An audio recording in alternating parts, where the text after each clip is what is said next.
foru lege bat eskatu nahi dugu, ratioak mugatuko dituena etapa guztietan, 0-tik 18 urtera arte, horregatik ratioak jaitsi 0,3-18, plataforma 0,3 eta 18ekin batera, hona etorri gara, parlamentariei eta talde parlamentariei eskatzeko ezinbestekoa den zerbait hezkuntza kalitaterako, eta bereziki unean uneko aurrekontu ez haratago eta gobernu aldaketa ez haratago legez ratio minimo batzuk bermatuko dituena.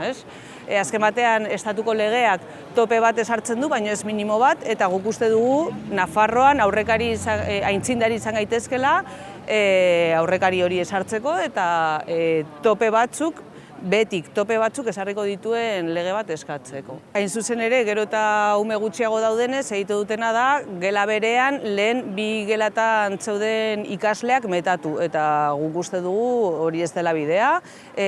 Inbertsio bat baita, hezkuntzan eta kalitatezko hezkuntzan dirua ematea, eta ez gastua kontseilariak hartu zuen moduan.